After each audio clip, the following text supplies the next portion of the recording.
여러분 안녕하십니까? 오늘이 2023년 12월하고도 2일입니다. 자, 이제 수능이 끝나고 많은 날이 지났죠. 자, 오늘 제가 전해드릴 말씀은 다소 말이 이렇게 천천히 이어질 수도 있습니다. 왜 그러나 하면은 그 수능을 제대로 이야기를 하면은요. 그러니까 이야기하다 보면 자꾸 저는 이게 혈압이 올라갑니다. 이게 아닌데 왜 이런 그 뉴스들이 많이 나오냐. 그걸 노골적으로 이렇게 얘기를 해버리면요. 또 안티들이 많이 있습니다. 그 이유는 제가 무슨 사교육을 한다 그러면요. 수능이 어려워질수록 좋겠죠. 수학이 어려워질수록 좋겠죠. 그렇지만 저는 그런 사교육을 하는 사람은 아닙니다. 지난 20여 년간 이게 수능만 잘 분석해 오고요.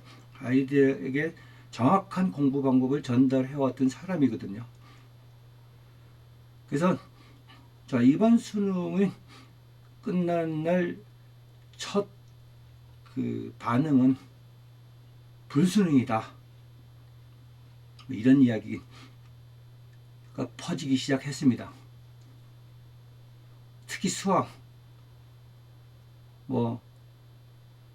이과 기준으로 미적 문제 22번 문제가 정답률이 4%가 되니 어쩌고 저쩌고 그렇게 이야기가 되고, 또 그 말에 현혹되는 많은 학부모들, 그리고 많은 학부모들이나 학생들이 수학에 대해서 불안해하고, 자, 서두에 단도직입적으로 말씀드리면 절대로 불수능 아니었다. 누구나 풀 수 있는 문제였다. 제가 이 결론을 내려놓고 왜 그런지 또 도표를 가지고 하나둘 설명을 해 드리겠습니다. 이거 굉장히 중요하거든요. 수능이 끝나고 자기가 풀어본 문제집 분석도 안 해본 애들도 많아요. 왜 정답률이 낮고 높고 그래서 불수능이고 어쩌고 저쩌고 자꾸 불안감만 조성을 하고 해서 제가 참다 못해서 이런 영상을 또 올리는데요.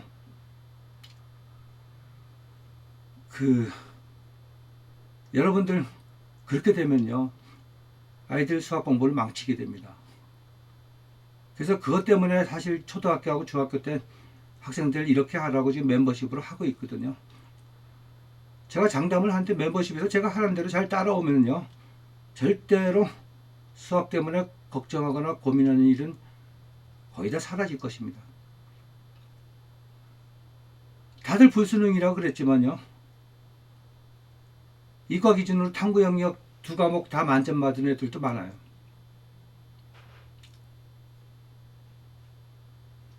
이상하죠, 그죠? 자, 상당한 수능 시험이 끝나고 상당한 시간이 지난 이 시점에서 불수능이라는 얘기 하는 사람 거의 없어요. 수능 다음날 뉴스에 이상한 얘기가 나오고 그랬죠. 그렇지만 얼핏 보면은 겁먹을 수는 있어요. 그렇지만 저같이 전문가들이 그걸 읽었을 때, 야, 이거 뻥이 너무 심하다. 어떻게 이렇게 호도를 하냐. 사실 내용을. 그래서 지난 영상에 살짝 언급하기도 했지만요. 오늘은 구체적으로 왜 수학이 이렇게 잘못된 정보가 많으냐. 여기에 대해서 까놓고 설명을 하겠습니다. 일단은 가채점이고요. 메가스터디에서 수학 정답률을 올렸어요. 여러분들 보시면 깜짝 놀랄 거예요. 이걸 가지고 불수능이라고 그러느냐. 또 그것만 보고도 잘 못 이 주관식 어렵다는 문제에만 자꾸 집중을 하게 되면 또 그렇게 보일 수도 있습니다. 그렇지만 수학은 전체적으로 30문제를 100분 안에 풀어야 되거든요. 운영을 못하면 쉬운 문제도 어렵게 될 수밖에 없습니다. 시간이 없어서요. 그래서 여러분들은 기본기만 잘 갖추고요, 연습만 잘 하면은 그렇게 어려움 겪지 않고도 수학에서 최고 점수 나온다. 저는 이 점을 강조드리고 싶거든요. 이 영상을 처음 보시는 분은 뭐 저렇게 머리가 하얀 사람이 나와서 뭐 수학을 어쩌고 저쩌고 요즘 수학이 어떤데 하고 무슨 그 세대 차이를 느끼네 그러겠지만은요, 교육만큼은 안 그래요. 많은 경험을 해온 사람이 가장 정확하게 봅니다. 그리고 여기에 이권이 개입이 안 됐을 때, 쉽게 말해서 저는 수학 선생이 아닙니다. 그래서요, 수학 선생이 아니라서 엉뚱한 소리 하는 게 아니고요, 수학 공부를 어떻게 해야지 좋은 점수가 나오는지 정확하게 알고 있어요.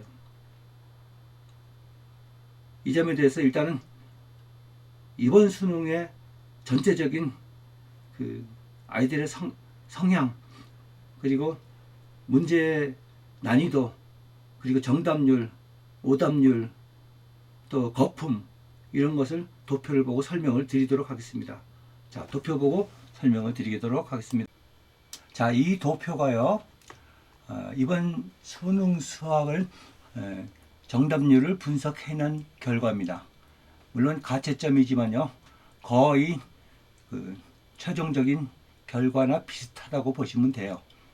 그래서 여기 번호가 8번, 9번, 10번 이렇게 해서 30번까지 있는데요. 이전에 제가 이 화면상에서 잡히지 않기 때문에 이 앞에 7번, 1번부터 7번까지 문제는 정답률이 거의 다 89%, 80% 이상이에요. 참고할 가치가 없다는 얘기죠. 자, 100명 중에 89명, 90명이 맞춘다는 거는요, 그냥 주는 문제예요. 그죠? 수학 조금 했다 이러면 다 푸는 겁니다. 여기 13번까지는요.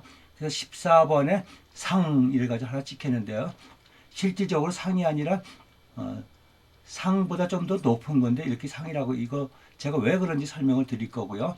그 다음에 주관식 문제가 하나, 둘, 셋, 넷, 다섯, 여섯, 일곱, 여덟, 9문제가 주관식이 있어요. 나머지는 21문제는 객관식입니다.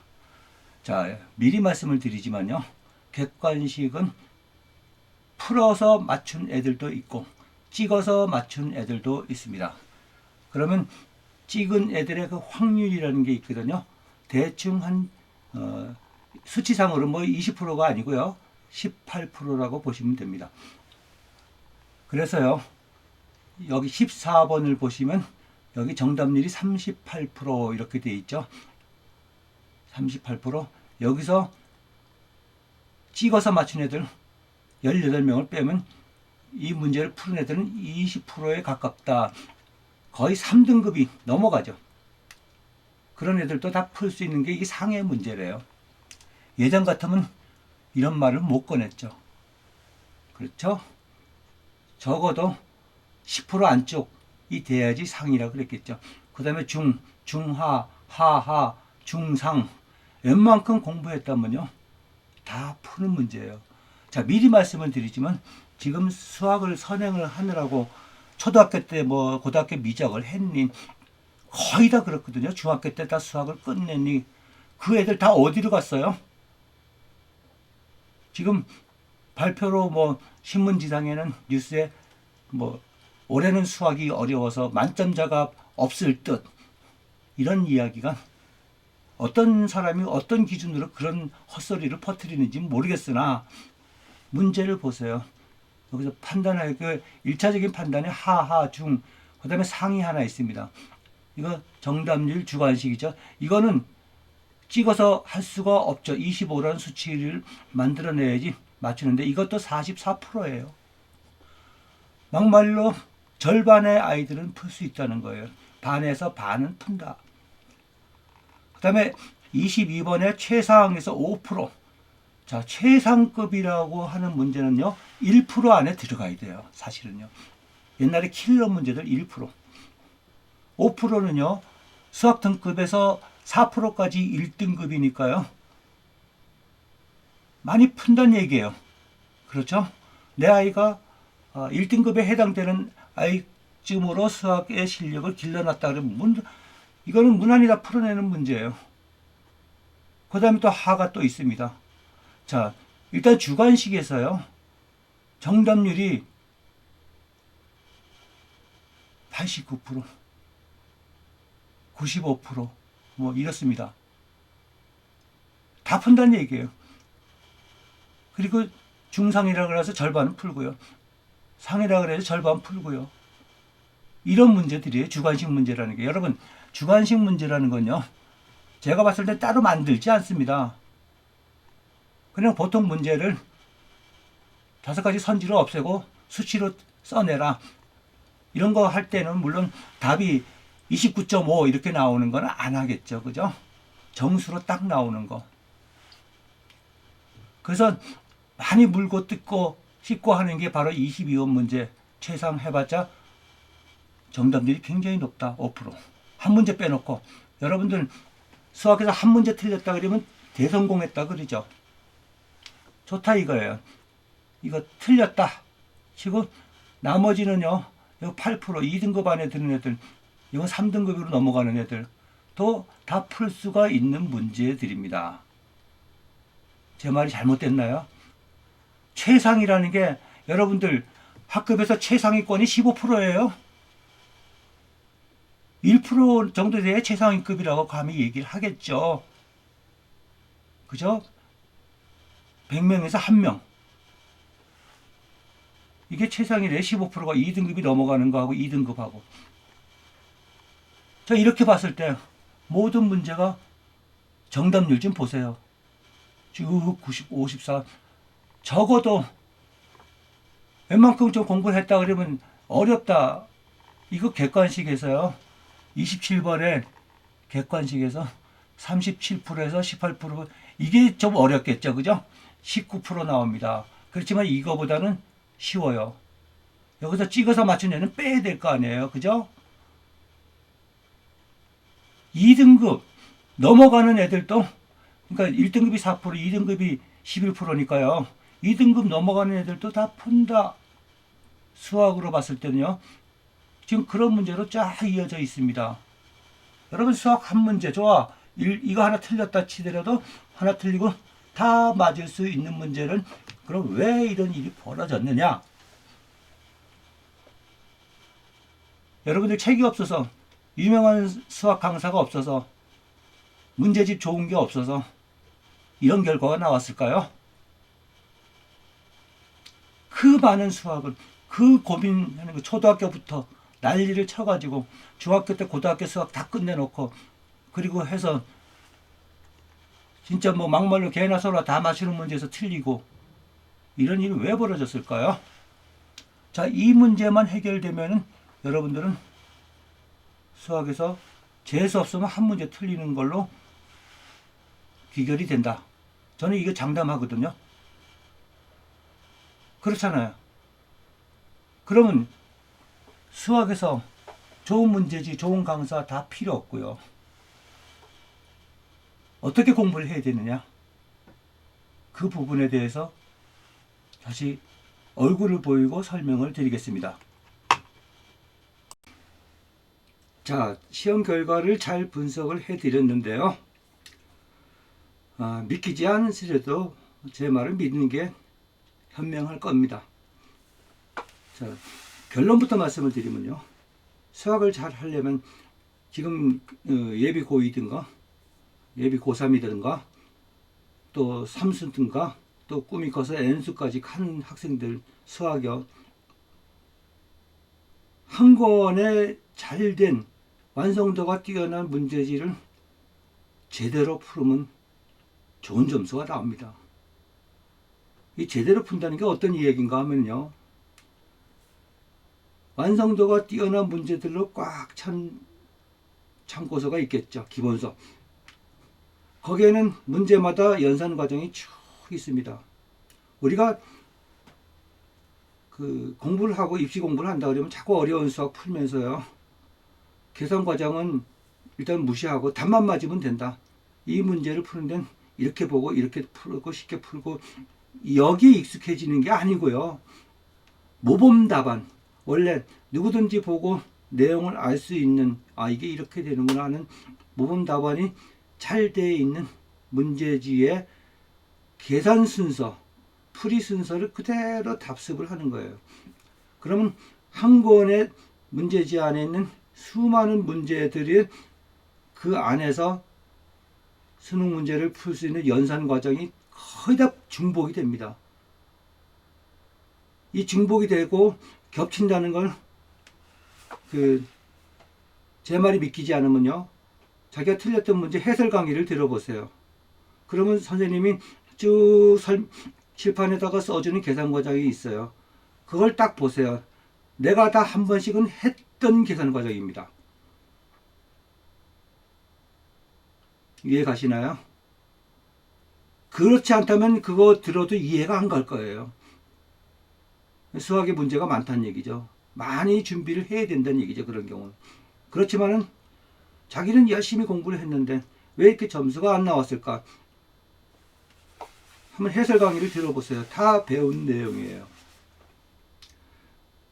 쭉 지켜봐 보면요, 수학에서 예전에는 예전에도 그렇지만 수학에서 좋은 점수가 나온 애들은요, 일단은 기억력이 좋은 애들이에요. 우리 애는 기억력이 나빠 이게 아니고요, 기억력이 좋다는 거는 많은 문제를 풀지 않아도 좋은 점수가 나와서 대박이 났던 애들이 있어요. 많은 문제보다 한 권의 책에 집중해서 그걸 자기 걸로 만들었다는 얘기예요. 그래서요, 새로운 문제 풀어보고 내 실력이 얼마나 될까 자꾸 테스트 해보는 것도 중요하겠지만요, 거기에 앞서서 기본기를 잘 닦아야 되는데, 여기에는 이미 넘지 못할 아이가 갖고 있는 수학에 대한 성향이 있어요. 제일 큰 거는 선행학습을 하면서 많이 다져지지 못하고 으스러진 공부를 진도만 쫙 나갔다. 그것이 있고요. 요즘 아이들은요, 수학을 전부 다 문제지에다 풉니다. 그러다 보면 계산 과정을 생략하는 부분이 많아요.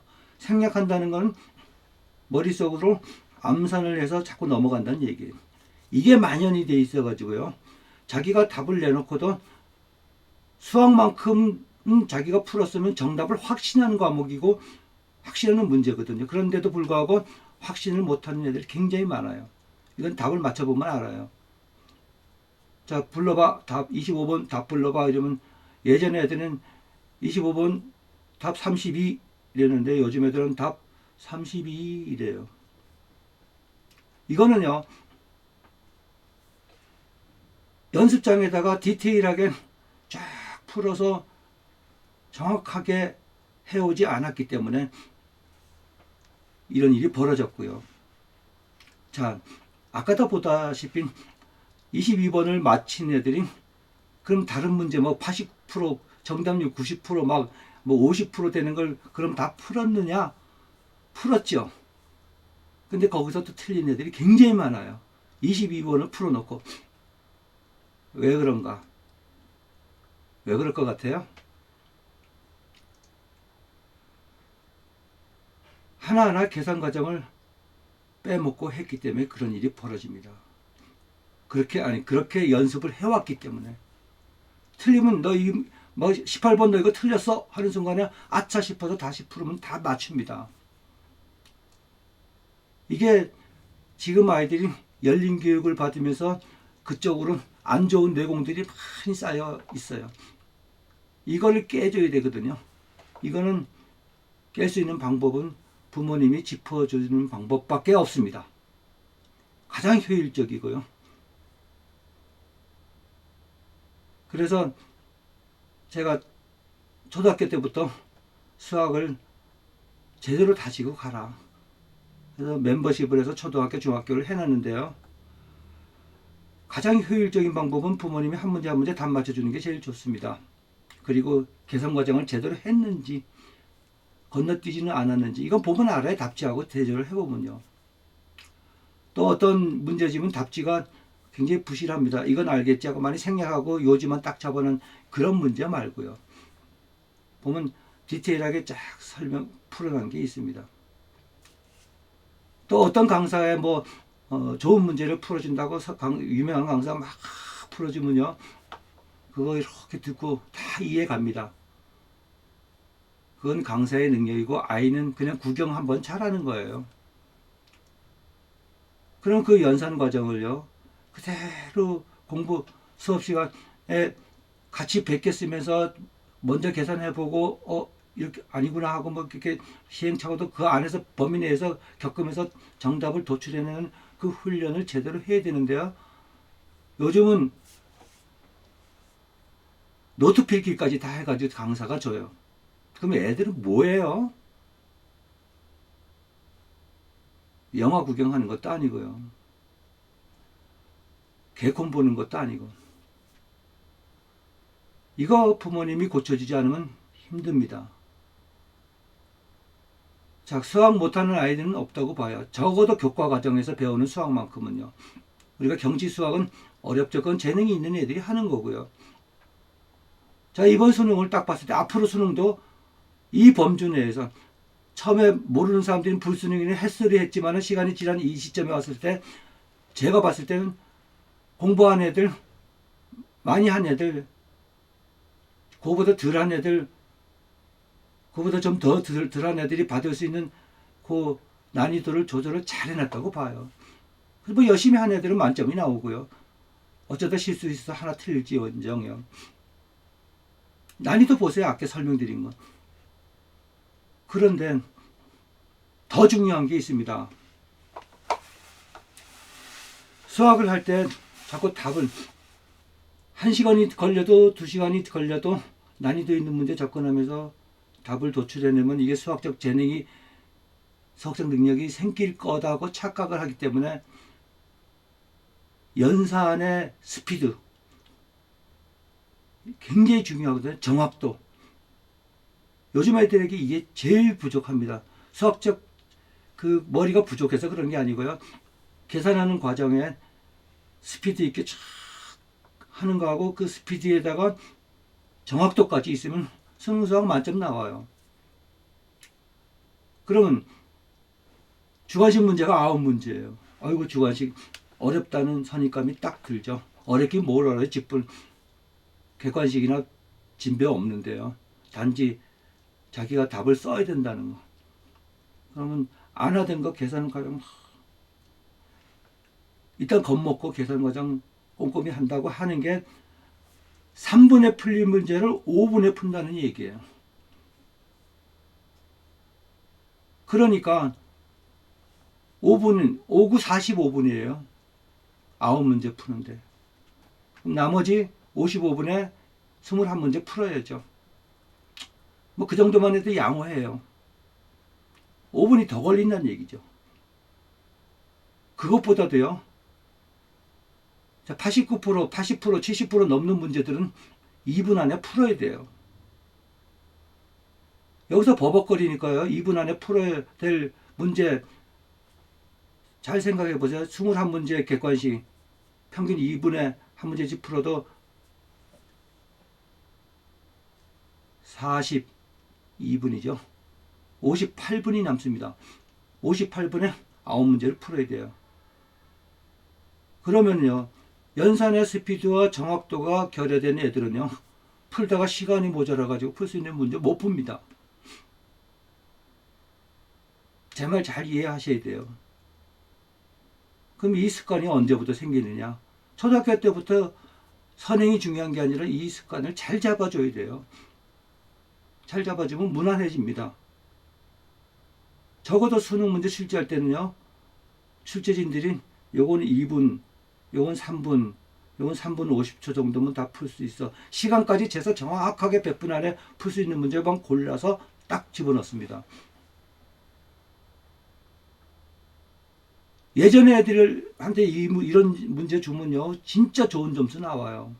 그렇지만 등급이 또 이제 물수능이 돼가지고 엉망이 되겠죠.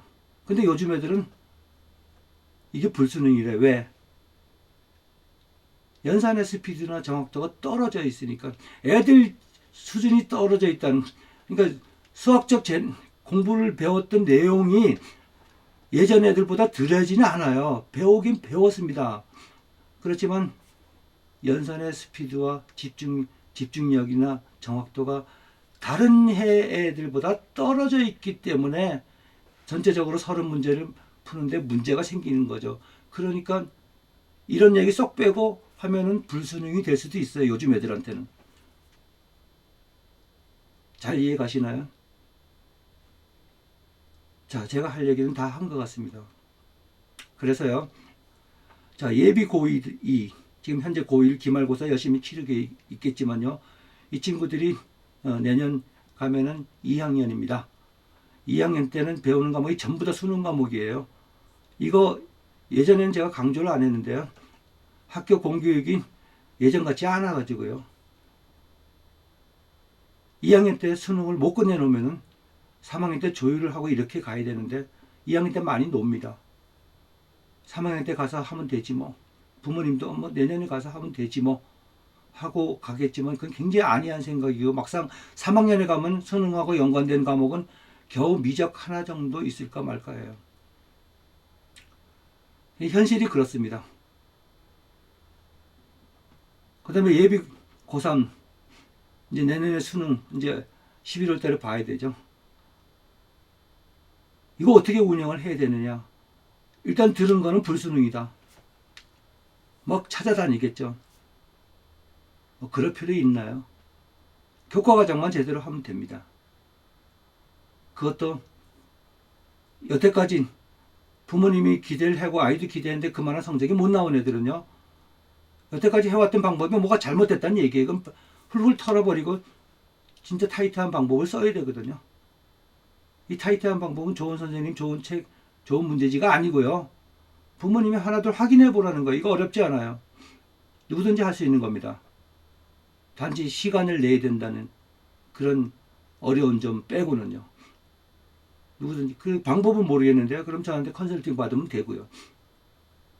그래서 서두에 이렇게 일단은 그 컨설팅 신청하는 방법을 냈는데 어머니가 전업주부가 아니고 또 부모님 중에 누가 한 분이 도와주실 수 있는 상황이 아니면 신청하지 마세요. 거기다가 어머니가 아무리 그 옆에서 봐준다 해도요. 스마트폰 규제가 안 되면 그것도 꽝이에요. 그리고 공부하는 방법도요. 데스크탑 한 30인치, 40인치 되는 화면으로 공부를 하기 전에는요. 노트북이나 탭으로 공부 안 됩니다. 제가 뭐 이런 얘기하면 뭐 탭으로 뭐 이렇게 해주는 회사들이 있잖아요. 탭까지 줘가면서. 여러분 공부는요. 일단 현장감이 있어야 돼요. 그리고 집중을 할 수 있는 환경이 돼야 됩니다. 손바닥만한 거 요만한 거 보고 그렇게 공부가 되겠습니까? 뭐 그렇다면은 옛날에 수업 시간에 만화책보다 걸릴까봐 우표 딱지만한 만화책 이만큼 해가지고 아주 마이크로 필름처럼 만들어서 만화책 다 만화가 재밌겠어요? 자, 여러분들 수학 너무 어렵게 보지 마세요. 수학만 해야 되는 것도 아니잖아요. 다른 과목도 해야죠. 수학 때문에 다른 과목까지 다 망치면 안 됩니다. 아마 많은 부모님들이 지금 모르고 계시는 게 수학보다도 국어일 거예요. 국어. 3년 내내 해결이 안 될 겁니다. 그나마 방법을 찾아야죠.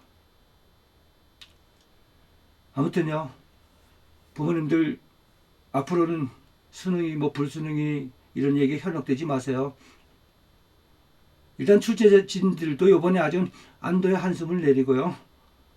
내년에 뭐 수능 문제 어렵게 난이도 있는 문제 킬러 문제 잘 만들었다고 국가에서 출제진한테 뭐 상 주는 훈장 주는 것도 아닙니다. 욕은 먹지 말아야죠. 그러면 어떻게 돼요? 올해 수능이 롤 모델이 될 겁니다.